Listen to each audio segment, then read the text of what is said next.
오늘 말씀의 제목은 구원과 경외함입니다.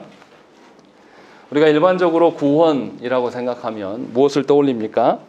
뭔가 어려운 가운데서 구출해내는 것을 구원이라고 생각을 합니다. 그래서 신앙인들도 구원이라는 것을 자신의 어려운 상황을 모면하는 것, 그것에서 벗어나는 것을 구원이라고 말을 합니다. 이제 오늘부터 우리가 출애굽기를 읽어갈 건데요. 성경에서 구원하면 대표적인 사건이 뭐냐면 바로 출애굽 사건입니다. 신약 성경에서도 구약의 그 구원을 언급할 때 항상 등장하는 것이 출애굽 사건이에요. 그래서 출애굽이 말하는 구원은 굉장히 중요합니다. 특히나 오늘 본문은 출애굽기에 가장 서론이라고 할 수 있는 부분에 나타나 있는데 여기에도 구원이 언급되어 있습니다. 그렇다면 출애굽기에서도 우리가 상상하는 것처럼 우리의 어려움을 모면하는 것, 우리의 어떠함을 벗어나는 것이 구원일까? 정말 그것을 말하고 있는 것인가를 저와 여러분들이 생각을 해봐야 돼요. 오늘 본문에서 그것을 보면 출애굽기 전체를 읽어갈 때 아주 수월해질 수가 있습니다. 하나님이 무엇을 말하고 싶으신 것인가? 라는 것을 알 수가 있어요. 그런데 출애굽기 전체 구성을 살펴보면 좀 이상합니다. 구원이라고 말하기에는 너무 이상해요. 우리가 아는 출애굽 사건이 전반부에 나타납니다. 그런데 뒤로 가면 뭐가 나옵니까? 출애굽의 후반부로 가면 하나님의 성막을 짓는 이야기가 나와버려요. 구원인데 왜 갑자기 성막을 짓는 것인가? 이런 부분도 우리가 생각하는 구원과는 약간 다른 것을 말하고 있음을 이제 약간 눈치챌 수가 있는 것이죠. 분명히 어려움에서 벗어나는 것이 구원이라고 말하기에는 그 결과가 시내산으로 하나님께서 그네를 인도하셔서 언약을 주시고 언약을 주신 뒤에 하나님께서 성막을 짓는 그런 방식, 그리고 성막이 완성되는 그걸로 출애굽이 종결이 됩니다. 그런 점에서 뭔가 출애굽기에서 말하는 구원이라는 것이 우리의 생각과 약간 다를 수도 있겠다라는 것을 짐작을 하시고 오늘 말씀을 보시면 좋겠습니다.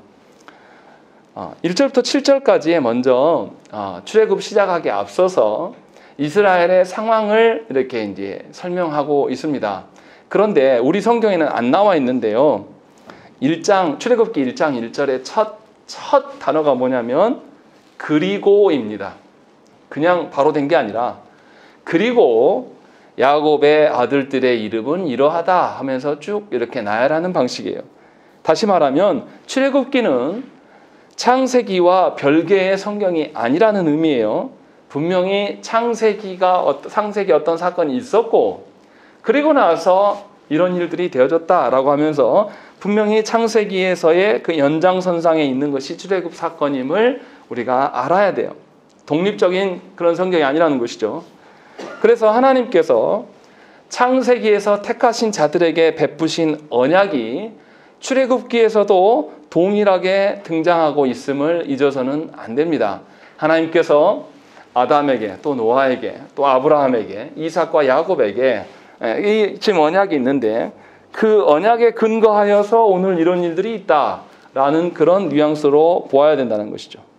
그래서 1절에서 우리가 이미 알고 있는 창세기에서 했던 이야기를 다시 합니다.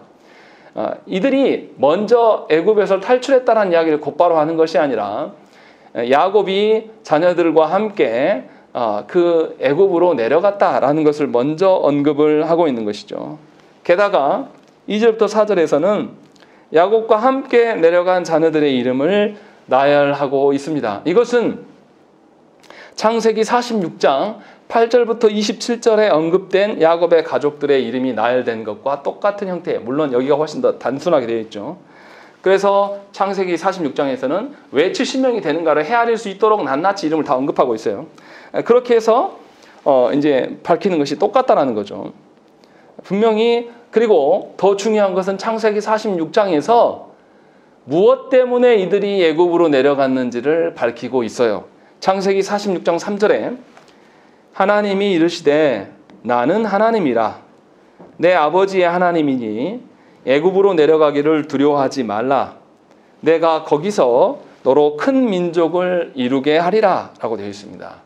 그러니까 야곱 가족이 기근을 피해서 어려움을 모면하기 위해서 애굽을 내려간 것이 아니라 애굽에서 하나님께서 이 야곱의 가정으로 큰 민족을 이루시겠다. 하나님의 약속을 의지하여서 이들이 이주하고 있음을 분명히 밝혔다라는 것입니다. 이미 창세기에서 그것을 언급을 했어요. 물론 6절에 보면 요셉과 그의 모든 형제와 그 시대의 사람은 다 죽었다라고 되어 있어요. 이들이 이 야곱의 자녀들이 다 죽어서 하나님의 그 언약, 큰 민족이 되게 하겠다라는 것을 이들이 보지는 못했을 거예요. 하나님의 약속의 성취를 그들이 경험하지는 못했을 텐데도 그들이 다 죽어 없어졌는데도 불구하고 하나님은 7절과 같이 행하신다. 7절 우리 한번 읽겠습니다. 시작.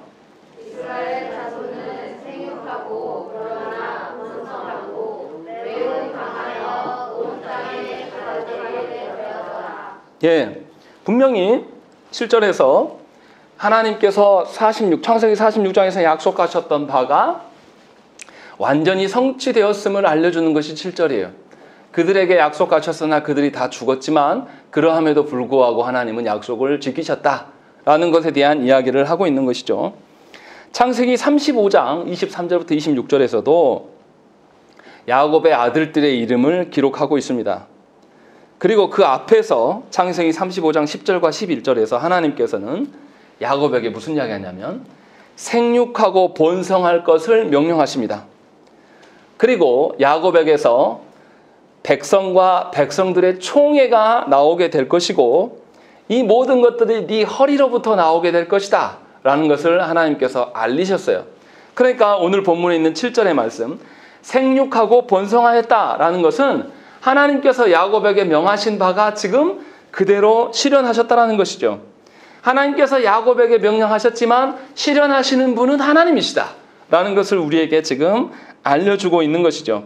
그런데 이 생육하고 번성하라는 이 표현은 하나님께서 야곱에게만 행하신 것이 아니에요. 창세기 28장 3절에 보면 전능하신 하나님이 네게 복을 주시어 네가 생육하고 번성하게 하여 네가 여러 족속을 이루게 하시고 라고 되어 있어요. 하나님께서는 이삭과 아브라함에게도 이 동일한 약속을 하셨고 명령하셨습니다. 생육하고 번성한 일에 힘쓰라고. 또 창세기 9장 1절과 7절에서도 하나님이 노아와 그 아들들에게 복을 주시며 그들에게 이르시되 생육하고 번성하여 땅에 충만하라. 또 9절에서도 너희는 생육하고 번성하며 땅에 가득하여 그 중에서 번성하라 하셨더라 라고 되어 있습니다. 하나님께서 타락한 인류를 홍수로 심판하시고 남은 노아의 가족들에게 번성하고 땅에 충만할 것들을 하나님께서 명령하셨어요. 그런데 하나님께서 노아에게만 하신 것이냐? 아니라는 거죠. 창조의 처음으로 돌아가면 하나님께서 타락하기 전 아담에게 무슨 이야기를 하시냐면 아담에게 생육하고 번성하여 이 땅에 충만할 것들을 말씀하셨다라는 것입니다.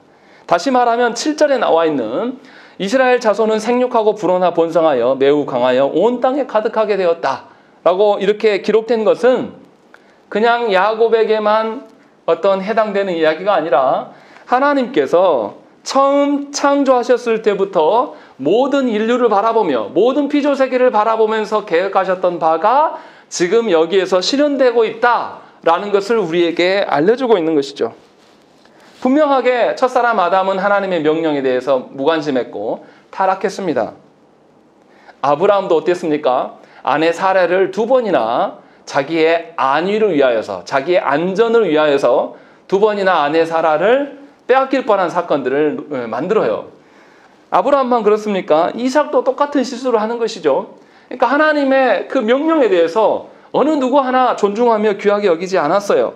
야곱도 어땠습니까? 하나님께서 생육하고 번성하라고 말씀하셨는데 야곱은 자신이 사랑하는 라헬만을 사랑하면서 심지어 라헬의 2 자녀들만, 2 아들들만 더 사랑하로 말미암아서 형제들 간에 불화가 생기고 살인이 일어날 수 있는 그런 정황들을 계속 맞들었던 인물들입니다. 쉽게 말하면 모든 아담으로부터의 그 모든 인류가 하나님의 명령하시는 생육하고 번성함에 있어서 어느 누구도 순종하지 않았어요. 하나님께서 우리의 구원을 언제 택정하셨습니까? 창조 전에 영원에서부터 이미 우리의 구원을 계획하셨고 그 구원의 계획하심을 누가 실행해 가시냐면 하나님이 실행해 가시는 것이에요. 하나님의 그 계획이 실행되어지는 것을 구원이라고 이야기합니다. 다시 말하면 우리가 생각하는 것처럼 우리가 구원이라고 말하는 우리의 어려움을 해결해 주시는 것이 구원이다라고 말하는 것이 구원이 아니라는 소리예요. 분명하게 하나님의 약속하셨던 그 모든 것들을 하나님의 그 계획대로 수행해 가는 과정들에서 비전하는 것이 구원이에요. 그것이 하나님이 말씀하시는 구원이란 말이죠. 그러면 이 구원 안에 있어야 될 사람들은 하나님의 계획하에 있었을 때의 구원인 것입니다. 하나님의 계획에 아무런 관심도 없고 그냥 내 일생에서 하나님이 내 욕망을 채워주고 내 기분 맞춰주고 나의 안정을 취해주는 것이 구원이 아니란 말이에요. 그런데 놀랍게도 대부분의 교회 안의 사람들이 하나님께서 우리를 구원하신다라는 것에 대해서 하나님의 뜻과 계획에 대해서는 아무런 관심 없어도 된다. 그냥 내가 믿었고 내가 그리스도를 영접하였기 때문에 나는 구원받았다라고 말한다는 거죠. 오늘 말씀의 내용과 비교해 봤을 때 그것은 구원이라 말하기가 어려워지는 거예요. 하나님이 창조 전부터 예정하셨던 바를 그대로 실현되는 것 안에 서 있는 자들, 그들이 누리는 것이 구원의 혜택이라는 것입니다. 그래서 하나님께서는 어떻습니까? 약속했던 창세기에서 약속했던 그 모든 인물들이 출애굽기에서는 다 죽어서 없어요. 한 명도 남아있지 않죠. 그런데도 불구하고 하나님은 이 언약에 아주 충실함을 보여주시는 거죠. 신실하심을 보이는 겁니다. 그러니까 구원이라는 것은 우리의 어떠함이 아니라 하나님이 계획하셨고 또 하나님이 그 언약에 대해서 계획하신 데에서 변함이 없이 늘 한결같으셨기 때문에 우리의 구원이 시행되고 있음을 보여주고 있는 것입니다. 그러니까 하나님의 변함없으심이 얼마나 우리에게 큰 복입니까? 우리가 요동하더라도 하나님께서 우리를 구원하시기로 계획하셨던 그 모든 것이 있기 때문에 저와 여러분들이 안정된 구원을 누리며 살아갈 수가 있는 것이에요. 지금 그 이야기를 출애굽기의 서두에 던지고 있는 것입니다. 우리가 출애굽기에 대해서 오해하는 것은 뭡니까? 이스라엘 백성들이 바로로부터 바로의 폭정으로 인하여서 고되고 힘들어지고 괴로웠기 때문에 하나님께 구했으니까 하나님이 들어줘서 하나님 우리를 건지셨다. 이런 논리로 자꾸 생각하는 분들이 너무 많아요. 그런데 먼저 하나님의 택하심이 먼저 있었습니다. 하나님의 구원받을 백성들을 하나님 먼저 택하셨고 그들을 보존하시는 것이 구원이다 라는 것을 말하는 것이 출애굽기의 구원의 내용이에요. 절대로 우리 마음대로 하나님이 우리의 수호신 되는 것처럼 생각하시면 여러분들은 합당한 신자가 아니란 말이에요. 구원이 여러분들의 소원풀이나 해주는 것, 구원이 마치 하나님이 여러분들의 하수인 된 것처럼 그렇게 조망하면서 기도도 그렇게 하는 분들이 한국 교회 안에 차고 넘칩니다.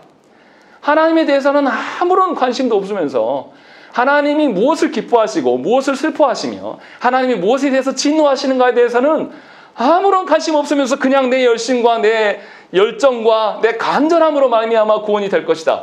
그래서 자녀들이 신앙생활 하지 않아도 부모가 가르치지 않는 거예요. 그냥 자기 간절함으로 기도하면 바뀔 거라고 생각하는 거죠. 그것이 무슨 구원입니까? 하나님의 계획하시는 그 선상 위에 자녀가 서지 않으면 그는 죽은 자식이에요. 하나님과 아무런 상관없는 겁니다. 그런데 제가 놀라운 것은 한국교회에 많은 부모들이 그렇게 기도해요. 자기가 기도하니까 자녀가 잘 될 것이다. 하나님의 구원은 그런 것이 아닙니다. 하나님의 계획하신 대로 하나님은 실행해 가시는 거예요. 그 계획 안에 우리가 포함되지 않아 있으면 우리가 별짓을 다 해도 하나님의 구원의 반열에 설 수가 없는 것입니다. 이것을 아는 사람이라면 우리의 구원에서 어떻게 생각하겠습니까? 감격할 수밖에 없는 거예요. 나는 무관심하고 나는 불순종의 연속이고 나는 연약하여서 하나님의 계획에 함께 수반될 수 없음에도 불구하고 하나님이 나를 늘 지키고 계시구나. 그래서 하나님 앞에 무한히 죄송하게 여기며 무한하게 겸손한 태도를 취할 수밖에 없고 하나님의 그 놀라운 구원의 계획 속에 나를 포함시켜 주십시오. 주님, 내 인생이 내가 주인이 아니라 하나님이 주인 되시는 그런 구원의 반열에 살겠습니다라고 고백하는 것이 참 신자의 구원에 대한 태도라는 것입니다. 그것이 없이 그냥 내 어려움 막연하게 해결해주고 내 욕망 채워주는 것을 하나님이라고 부르지 마세요. 하나님은 어리석은 분이 아니십니다. 하나님은 저와 여러분들의 그 은밀한 욕망에 대해서 모르시지 않으세요. 결코 우리가 하나님의 무관심하면서 하나님께 숭성스러운 마음을 보이지 않는데도 하나님이 바보여서 우리의 소원을 다 이뤄줍니까? 만약에 그렇게 들어주는 자라면 그는 하나님의 계획에서 벗어난 자입니다. 그냥 그대로 그 영혼이 죽을 거예요. 어차피 본인이 하나님이니까. 그런데 오늘 본문에서는 분명하게 7절의 말씀, 생육하고 번성하라, 그리고 온 땅에 충만하라는 것이 이미 이루어졌다라는 것입니다. 이것을 알고 우리가 말씀을, 출애굽기의 말씀을 봐야 돼요. 이런 개념 없이 이거 빼버리고 구원의 어떠함을 논하게 되면 어려움을 벗어나는 것이 구원이라고 생각하는 거죠. 그래서 하나님의 일하심과 하나님의 뜻과 무관한 자가 될 수밖에 없는 거예요. 분명히 하나님이 구원을 이미 이루셨어요. 이루셨고 이루신 그들에게 어떠한 일들이 벌어지는가를 설명하는 것이 8절부터의 이야기예요. 자, 보세요. 그래서 온 땅에 하나님의 백성이 하나님 때문에 가득해졌습니다. 그런데 애굽의 상황은 어떻습니까? 하나님께서 온 땅에 충만케 한 상황과 맞지 않아요. 8절에 뭐라고 되어 있습니까? 요셉을 알지 못하는 새 왕이 일어나 애굽을 다스렸다라는 것입니다. 생각을 해보세요. 요셉 때 왕이었던 바로가 지금 400여 년이 지났는데 지금도 살아있겠습니까? 당연히 죽어서 없겠죠. 그런데 다른 왕이 이어서 하고 있다라는 그 말이 아니라 표현이 새 왕이 일어났다라는 것은 그냥 다른 왕이 되었다라, 다른 왕이 그 왕의 선조 왕을 이어서 되었다 이 뜻이 아니에요.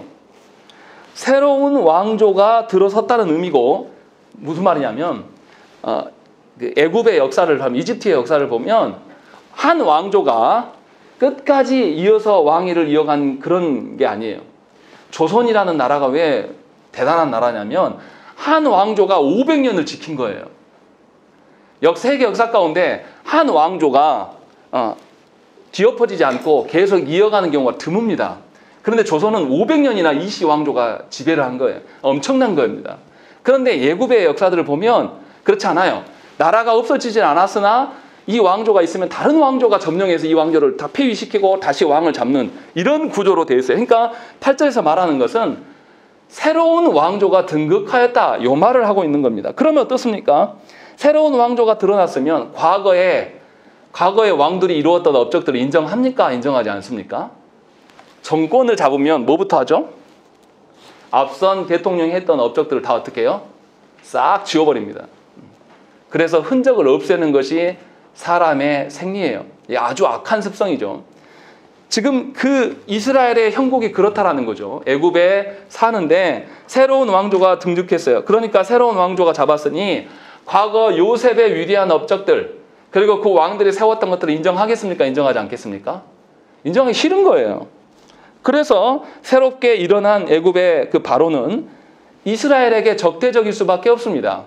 분명히 앞선 왕조들은 이스라엘 가족이 들어옴으로 말미암아서 7년의 풍년과 7년의 흉년, 대흉년을 겪으면서 나라가 더 부강해졌습니다. 마치 우리나라가 코로나 때문에 더 세계에서 빛을 발하고 G7에서 초청을 받고 이런 상황에 놓인 것처럼 놀라운 그런 것들이, 요셉의 업적들이 있었을 거 아닙니까? 그런데 이 왕은 이제 인정하지 않아요. 몰랐다라는 의미가 아니라 오래돼서 잊어버렸다는 뜻이 아니에요. 역사의 기록을 다 기록하는데 왜 몰랐겠습니까? 다 알죠. 그런데 알아도 선조 왕들에 대해서 자기의 왕조와 다른 것들이기 때문에 이제 지우는 그런 상황 가운데 있는 것이죠. 그런 적대적인 마음이 9절에도 반영되어 있습니다. 뭐라고 되어 있습니까? 바로가 그 백성에게 이르되 이 백성 이스라엘 자손이 우리보다 많고 강하다라고 이야기하는 것입니다. 바로는 이스라엘이 생육하고 번성하게 되는 것을 경계하고 우려하고 있습니다. 생육하고 번성케 하고자 하셨던 분은 하나님이신데 이 하나님에 대한 지금 바로가 도전하고 있는 겁니다. 그래서 10절에서 뭐라 되어 있습니까? 10절에서 자, 우리가 그들에게 대하여 지혜롭게 하자. 두렵건대 그들이 더 많게 되면 전쟁이 일어날 때에 우리 대적과 합하여 우리와 싸우고 이 땅에서 나갈까 하노라. 우리와 원수가 될 수 있으니 아직 일어나지도 않은 일이죠. 그런데 우리가 지혜를 발휘해서 미리 대비하자. 하고 내놓은 것이 무엇입니까? 이스라엘을 핍박해서 고되게 일시켜서 저들이 더 이상 자녀들을 못 낳도록 우리 해보자. 그런 계획들을 세우는 것이죠. 그래서 바로가 11절에 뭐라고 합니까? 이스라엘 사람들에게 국고성 비동과 람셋을 건축하게 하자라고 이야기하는 것입니다. 그래서 이스라엘을 힘들게 하려고 하는 것이죠. 그런데 그렇게 해서 12절에도 보면 학대를 받을수록 더욱 번성하여지고 애굽 사람이 이스라엘 자손으로 말미암아 더 근심하게 됐다. 그러자 13절에 이스라엘 자손에게 이를 더 엄하게 고되게 시켰다라고 이야기하는 것이죠.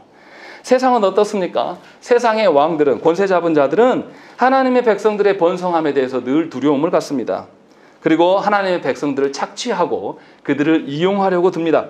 그래서 바로는 자신의 성을 지으려고 합니다. 그런데 하나님께서는 이 일을 그냥 간과하십니까? 출애굽기 후반부에 가서 어떻습니까? 무엇이 나온다 그랬죠? 하나님의 집, 하나님의 성막의 건축에 대한 이야기로 출애굽기가 마무리돼요. 즉 1장에서 보여주는 거, 세상의 왕은 세상의 집을 짓기 위하여서 하나님의 언약 백성들을 이용하려고 하지만 하나님께서는 이것을 내버려 두시지 않는다는 것입니다. 분명히 하나님의 백성들을 분명히 하나님의 선한 방식대로 이끄셔서 신의 산으로 이끄시고 그들에게 언약을 주시고 그리고 나서 성막을 짓는 일에 이 모든 사람들을 사용하신다는 거죠. 다시 말하면 하나님께서 하나님의 언약의 백성들을 이 땅 가운데 생육하고 번성하게 하는 일에 대해서 하나님은 적극적으로 도우시지만 세상의 공중권세 잡은 자들은 하나님의 방편이 아니라 우리를 죽이려 하는 방식으로 세상에 집을 지어라. 너희들의 모든 그 욕망을 합하여서 세상 가운데 너희 집을 지어라 라고 우리를 계속 꼬드긴다는 것입니다. 여기서 생각해 봐야 될 점이 있어요. 본문의 이스라엘 사람들은 여기서 구원하시려고 여기서 택한 것입니까? 아니면 그 전부터 택했던 자들입니까? 이미 하나님께서 택한 자들이에요. 창조 때부터 명하셨던 바를 하나님께서 스스로 이뤄가시고 계시는 하나님이에요. 그래서 이스라엘 백성들은 생육하고 번성하고 그 땅에 충만해진 것이죠. 다시 말하면 이미 하나님께서 이들을 택하셨고 또 이들을 향하여서 구원의 계획을 실행하셨고 또 구원받은 자들에게 하나님의 일하심이 다 드러나는 것이에요. 그러면 하나님의 백성들은 무엇 때문에 안정을 취하는 것이죠? 하나님의 일하심으로 말미암아 안정을 취하는 것이 너무나 당연한 것이에요. 그런데 이것으로 이 본문에 나오는 것처럼 바로의 어떠함으로 말미암아 불안정하고 괴로워한다는 것은 하나님을 신뢰하지 못하는 것입니다. 그러니까 다시 말하면 출애굽기 구원은 무엇입니까? 죄 가운데 있는 자들을 하나님이 건지심을 말하는 것입니까? 아니면 하나님의 택한 백성들을 하나님이 인도해 가심을 말하는 것일까요? 분명히 후자예요. 어떤 비참한 가운데 있는 우리들을 건져서 평안케 하시는 그 구원을 말하는 것이 아니라 이미 창조 때부터 약속하신 바대로 언약 백성들에게 하나님의 언약을 이뤄 가시는 것이 구원이다 라는 것을 우리에게 보여주고 있는 것입니다. 그러니까 믿는 우리들은 어떻게 살아가야 되겠습니까? 내 인생의 고달픔과 괴로움과 어려움을 극복해 나가는 것이 신앙이 아니라 하나님의 계획하신 바대로 하나님이 나를 계획하셔서 창조하셨고 하나님께서 나를 이 땅에 두셔서 사명을 주셨고 그 사명을 하나님께서 이뤄 가시는데 내가 그 사명에 순종하면서 하나님의 계획 앞에 협조하면서 살아가는 것이 구원받은 백성들의 합당한 태도이다. 이 이야기를 지금 하고 있는 것이에요. 그러니까 출애굽기는 우리가 생각하는 나의 어려움을 해결해 주는 것을 구원이라고 말하지 않습니다. 하나님의 선하심을 보이고 하나님의 인도하신 대로 따라가는 것이 하나님의 언약 백성이다라는 것을 우리에게 말하고 있는 거죠. 그래서 출애굽기에서 이스라엘 백성들에게 나타나는 일들은 무엇입니까? 이미 구원받은 백성들에게 하나님께서 그들을 어떻게 인도하시고 돌보시는가를 보여주는 성경이에요. 보이지 않는 하나님이시기 때문에 어리석은 사람들은 어떻습니까? 보이는 세상의 왕들에게 눈이 멀어버려요.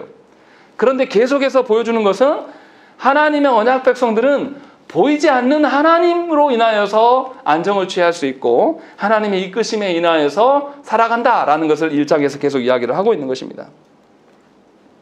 그런데도 불구하고 한국 교회 안에 많은 성도들이 구원을 나의 결핍과 어려움과 고난들을 없애주는 것, 이런 것으로 여긴다는 것입니다. 그런데 성경에서, 구약 성경에서 특히 구원의 대표적인 케이스를 이야기할 때 항상 출애굽기가 나와요. 출애굽을 늘 언급합니다. 구원의 다른 측면을 저와 여러분들이 봐야 된다는 것입니다. 하나님께서 계획하신 반대로 되어져 가는 것, 그것이 우리의 구원의 여정이고, 그 구원의 과정 속에서 우리는 하나님의 선하심을 보게 되는 것, 이것이 구원의 은총이라는 것입니다. 우리가 일이 잘 되고 돈이 잘 벌리고 세상 사람들의 권세 위에 서게 되는 것, 사람들이 나를 인정해주고 나를 응원해주고 나를 격려해주는 것이 우리의 구원의 은총이 아니란 말이에요. 그것에 속지 말라는 거예요. 하나님께서는 이미 계획하셨고 우리한테 계획을 묻지 않으세요. 당신이 이미 다 계획해 놓으셨고 그 계획하신 바를 우리한테 맡기시지도 않습니다. 다 당신이 이뤄 가실 거예요.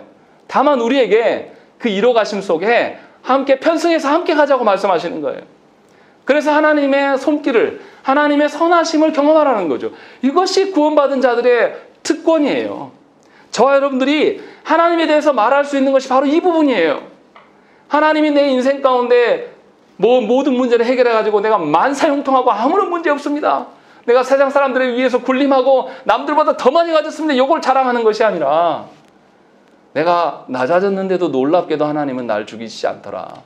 내가 모든 것을 잃어서 다 땅바닥에 공구다 쳤는데도 내 삶이 여전히 바뀌지 않았는데도 놀라운 것은 내가 이제부터 하나님의 일하심, 하나님의 손길을 내가 보게 되었다. 이것을 간증하는 것이 참다운 신자의 간증이라는 것입니다. 지금 이 이야기를 하고 있는 거예요. 그래서 순서를 잘 보셔야 돼요. 하나님의 언약이 이미 이루어져서 하나님의 언약 백성들이 땅에 충만하고 풍성해졌어요. 그리고 나서 고난이 있는 겁니다. 고난이 있어서 건지셔서 편안해진 게 아니에요, 지금. 분명히 바로 아르셔야 한다는 것이죠. 그리고 이제 15절부터 22절까지는 이제 이 바로가 국고성을 지으려고 했을 때 이스라엘 백성들이 더 강건해진 걸 보면서 다른 술책을 써요. 뭐 합니까? 15절부터 보면 산파를 부릅니다. 두 산파를 불러서 아이들이 나면 남자는 다 죽이라고 명하는 것입니다. 어떻습니까? 이 정책이 실패해요. 사실 뭐 하는 겁니까? 이거는 학살이에요, 학살. 민족 학살 정책. 우리도 경험하지 않았습니까? 일제가 우리나라 사람들을 정신을 없애기 위해서 창씨 개명하고 또 우리 언어를 없애버리고 또 우리가 번성하는 것에 대해서 방해하잖아요. 그렇게 했던 민족 학살 정책을 펼칩니다. 그런데 다 실패해버려요. 실패한 이유가 무엇입니까? 17절에 나와 있어요. 17절 읽겠습니다. 시작.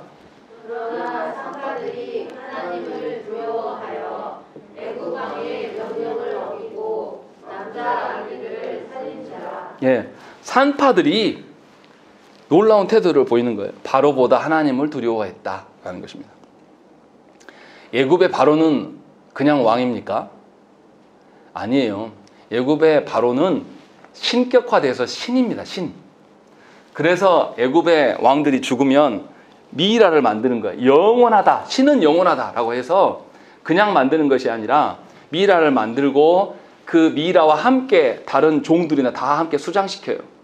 다 묻어버려요. 매장시킵니다. 왜냐하면 영혼의 세계에서도 그가 신으로서 존재할 것이고 그가 신이 거느리는 사람들이 필요하니까 이런 방식으로 되었습니다. 다시 말하면 지금 이 산파들이 경험하는 것은 어떤 신을 섬길 것이냐의 문제인 것이지 육적인 왕과 하나님 이런 관계가 아니에요. 신 대 신의 대결을 하는 것이죠. 그런데 이 히브리 산파들이 어떻습니까? 참 신은 오직 하나님뿐입니다 라는 것을 인정하고 있는 것입니다. 그래서 바로에 대한 명령은 신에 대한 도전이에요. 신에 대한 도전이면 어떻습니까? 그냥 죽이는 게 아니라 공개 처형할 수밖에 없는 것입니다. 그래서 살아날 수 없는 일인데 이 산파들이 어떻게 합니까? 그것보다 하나님을 더 두려워하는 거예요. 이 사람들이 그러니까 육적인 삶보다 영혼의 삶에 대해서 이미 알고 있었다는 것이고 그것 때문에 지금 신과 같은 애굽의 그 바로의 말을 거절하는 것이죠. 바로와 하나님과 참 신이 누구냐라고 이야기했을 때 하나님이 참 신인 것들을 이 산파들이 알고 있었어요. 그래서 하나님을 두려워했다. 17절에 나와 있고 또 이 하나님을 두려워해서 그들이 아기들을 살리는 것을 나오는 것이죠. 이것을 달리 말하면 하나님을 경외한 것입니다. 하나님을 경외하였기 때문에 이 산파들은 보이는 바로보다 보이지 않는 하나님을 더 두려워하였고 현재의 핍박보다 하나님께서 약속하신 영혼의 삶에 대한 소망을 갖고 있었다는 것이죠. 그래서 현재의 삶도 무엇에 근거해서 사는 것입니다. 영혼에 근거한 하나님의 계획에 근거하여서 이들이 결정하고 있는 것이죠. 산파들의 담대함은 여기서 그치지 않습니다. 바로가 그들을 불러서 다시 남자아이를 살릴 연유를 묻습니다. 왜 살렸냐라고 이야기하니까 이들이 히브리 여인은 강에서 도달하기 전에 출산해버린다 이렇게 보고하고 있는 것입니다. 산파들이 신으로 대접받는 바로 앞에서 어떻게 이렇게 담대할 수 있을까요? 마태복음 10장 18절 19절 20절 말씀에 보면 이렇게 이야기가 되어 있습니다. 또 너희가 나로 말미암아 총독들과 임금들 앞에 끌려가리니 이는 그들과 이방인들에게 증거가 되게 하려 하심이라. 너희를 넘겨줄 때에 어떻게 또는 무엇을 말할까 염려하지 말라. 그때에 너희에게 할 말을 주시리니 말하는 이가 너희가 아니라 너희 속에서 말씀하시는 이 곧 너희 아버지의 성령이시니라 라고 예수님께서 직접 말씀하셨다는 것입니다. 무슨 말입니까? 산파들이 하나님을 경외할 수 있는 그 근거도 산파들에게 있는 것이 아니라 하나님의 베푸시는 그 은혜의 역사임을 우리는 성경을 통해서 볼 수가 있는 것입니다. 그래서 20절에 뭐라고 되어 있습니까? 하나님이 그 산파들에게 은혜를 베푸셨다라고 이야기를 하고 있는 거예요. 그런데 그 은혜의 베푸심이 산파들의 집이 잘 됐다라는 것을 먼저 말하는 것이 아니라 백성은 번성하고 매우 강해졌다라고 이야기하는 것입니다. 분명히 이 정권이 이 바로의 그 정치 세력들이 히브리 사람들을 다 죽이려고 행하는데도 불구하고 놀랍게도 하나님은 이들을 더욱 강하게 하시는 거예요. 고난 중에서 더욱 강하게 하는. 얼마나 그 하나님이 크고 놀라우신 분입니까? 그럴 만한 때에 그렇게 강하신 게 아니라 그럴 수 없는 때에 그 일들을 행하시는 하나님을 이 산파들이 경험하고 있는 것입니다. 그리고 이 산파들의 충성스러운 모습이 온 이스라엘들에게도 온전히 드러나고 있는 것입니다. 그래서 한 영혼의 충성됨이 굉장히 귀한 거예요. 그래서 분명하게 하나님의 역사하심을 우리가 볼 수가 있어요. 그리고 21절에도 놀라운 이야기가 나옵니다. 21절 말씀 읽겠습니다. 시작.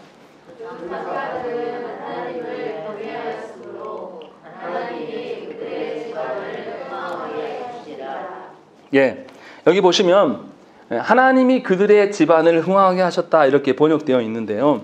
히브리 문장으로 직역하면 하나님이 그들을 위하여 집을 만드셨다. 원래 이 뜻이에요.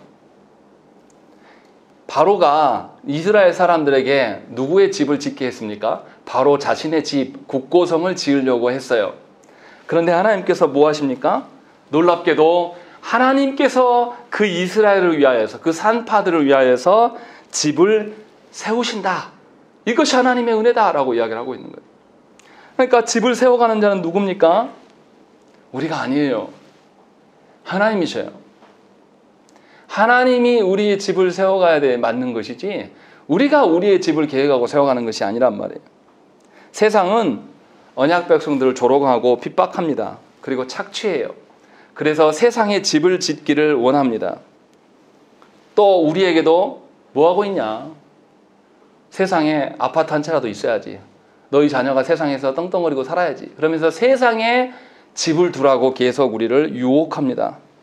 그런데 하나님께서는 하나님을 경외하는 자들에게 친히 당신이 집을 세워가시는 것입니다.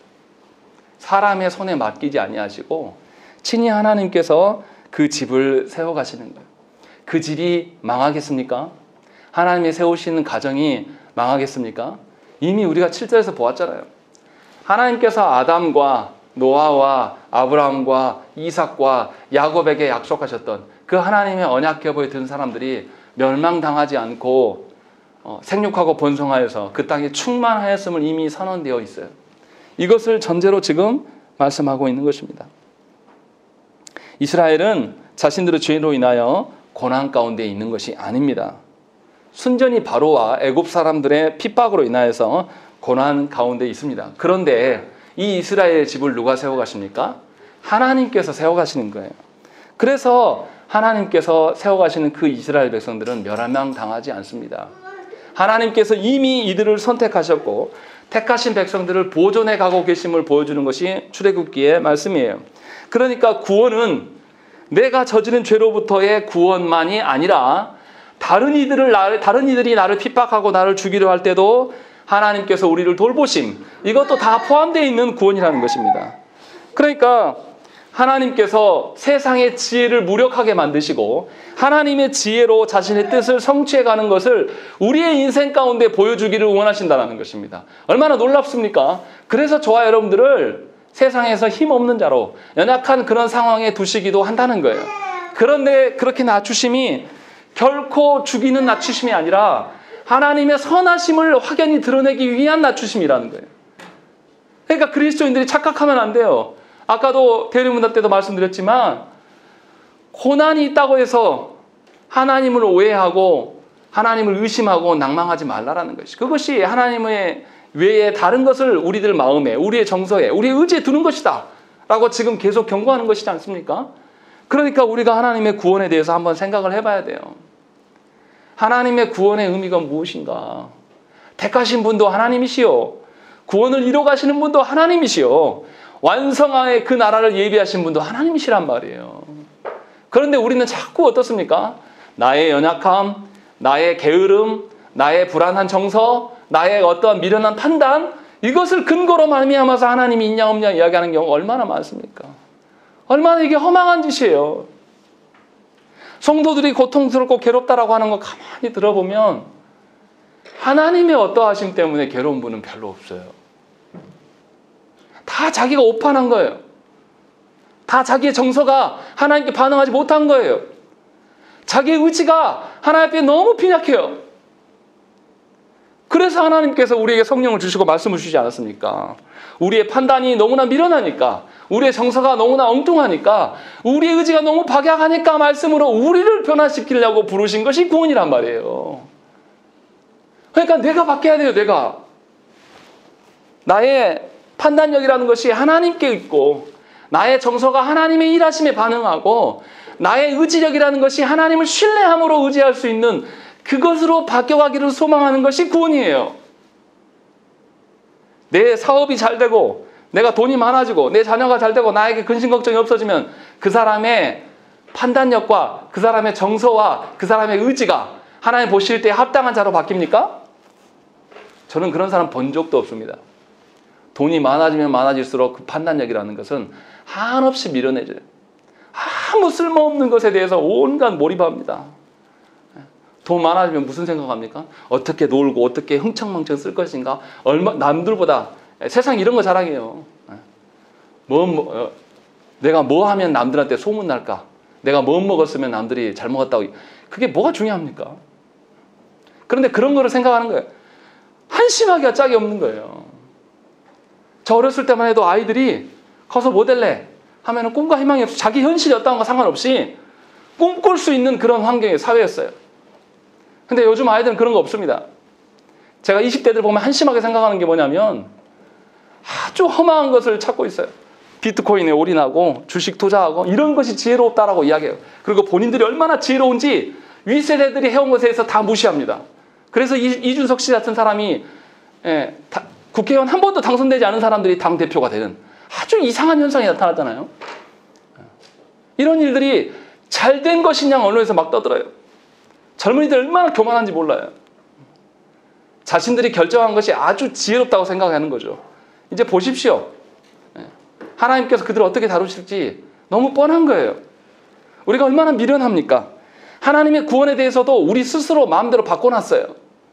비참과, 이 비참이라는 건 성경에서 말하는 비참이 아니라 인생의 고달픔, 괴로움, 이것을 벗어나는 것이 구원이냐 한국교회가 말해왔다는 것입니다. 그 결과가 어떻습니까? 교회 안에 젊은이들이 없어요. 참다운 구원의 어떠함을 우리가 보이지 못했다는 것입니다. 그러나 출애굽기에서는 우리에게 구원은 하나님의 언약대로, 하나님의 계획하신 대로 실현되는 것이다라는 것을 우리에게 보여주고 있어요. 또 하나님께서 택한 백성들은 본인들이 지은 잘못뿐만 아니라 타인들이 잘못해서 언약 백성들을 짓누르는 일들까지도 하나님께서 지키신다라는 것을 우리에게 약속하시는 거예요. 그러니까 놀랄 필요가 없는 거예요. 우리가 누구를 의지하면 됩니까? 하나님을 의지하고 하나님이 무엇에 기뻐하시고 무엇에 슬퍼하시고 무엇에 진노하시는가 이것 알기를 우리가 힘써야 되는 거예요. 그것이 우리가 존재하는 목적이에요. 그것을 위해서 하나님의 백성답게 살아가는 것입니다. 그러할 때에 하나님은 변함이 없으시기 때문에 신실하시기 때문에 우리가 혹 극악의 죄를 지었다 할지라도 다시 돌아올 수 있는 길을 열어두셨고 다시 하나님의 합당한 하나님 나라의 기업을 잇는 자로 우리를 인정해 주신다는 것입니다. 이게 놀라운 은혜예요. 사람들 중에 그런 사람이 있습니까? 사람들 중에 끝까지 용납하면서 네가 돌이키기만 하면 내가 그대로 받아주겠다는 그런 사람이 세상에 어디 있습니까? 육신의 부모도요. 자기 기분 나쁘면 자녀에게 화내요. 누가 무한정 참아줍니까? 그러나 우리 하나님은 그러한 분이 아니세요. 우리 하나님이 베푸시는 구원이라는 것은 요동하는 구원이 아니에요. 이미 우리에게 다 계획하신 바를 우리에게 알리셨어요. 그리고 알리신 그대로 실행하시는 하나님이란 말이에요. 이 변함없으신 그 하나님이 있기 때문에 우리는 하나님의 영광을 소망을 둘 수 있는 것입니다. 내 삶이 초라해지고 내가 늙어져 가고 힘이 없어지고 내가 가진 것을 다 잃어져 가도 하나님의 영광은 늘 그곳에 계셔요. 이것을 아는 분은 하나님을 향해서 고백하죠. 늘 그곳에 계신 하나님, 여상하신 하나님, 한결같이 그곳에서 나를 기다리시는 그 하나님, 얼마나 위로가 됩니까? 평생을 같이 살아도 배우자가 내 자신의 마음을 압니까? 평생을 내가 키워내서 자녀가 내 마음을 압니까? 불가능한 거예요. 그러나 하나님은 다 정해놓으시고 하나님의 찬란한 영광 가운데 예비하시고 우리를 기다리시는 하나님. 그러니까 저와 여러분들이 구원에 대한 태도를 바꾸셔야 되고 구원에 대한 인식이 달라지면 우리가 누구를 경외할 수밖에 없습니까? 하나님을 경외할 수밖에 없는 것이 정상이에요. 보여지는 세상에 따라가면 유행에 따라가면서 그것을 누리는 것이 마치 행복인 양 살아가는 것은 하나님에 대해서 전혀 모르는 하나님의 경외함의 그 기쁨이 무엇인지를 전혀 알지 못하는 그런 사람이라는 것입니다.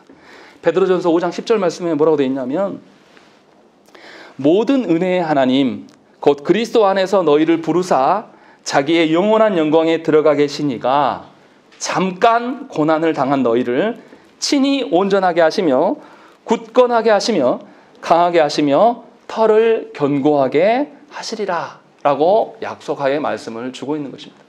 우리가 이미 하나님의 택한 백성들이기 때문에 세상의 방식 가운데 살아갈 수가 없어요. 그래서 세상 사람들은 우리를 무시하고 우리를 쥐어짜려고 합니다. 그것에 슬퍼하고 요동할 필요가 전혀 없는 것이에요. 오히려 출애굽기 말씀처럼 이스라엘 백성들이 이 고난에 빠지기 때문에 세상이 자기들을 잡아먹으려고 하기 때문에 더더욱 이 산파들은 하나님을 경외하는 것이 더 드러나는 것이고 하나님의 놀라운 돌보심이 이미 1장 가운데 드러난 것이죠. 2장, 3장 막 가지 않아도요. 하나님께서 10가지 재앙 주시지 않아도 이미 1장에서 결판이 다 나 있는 거예요. 그것이 우리의 구원입니다. 그래서 저와 여러분들이 무엇을 위해서 기도해야 되겠습니까? 하나님, 내가 생각하는 구원이 아니라 하나님이 말씀하시는 구원 안에 내가 머물게 해달라고 우리가 기도하셔야 됩니다. 또한 우리가 무엇을 위해서 기도해야 되겠습니까? 나의 어떠함이 아니라 하나님을 신뢰할 수 있도록 하나님이 변함없으시기 때문에 내가 기뻐할 수 있는 자가 해달라고 하나님으로 인하여서 반응하는 정서를 가진 자, 하나님의 변함없으심으로 인하여서 내가 나의 판단력이 세워지는 그런 자 될 수 있도록 하나님께 구하셔야 된다는 것입니다. 그것이 하나님께서 우리 가정을 세워가시는 그런 방편입니다. 우리 함께 기도하시겠습니다.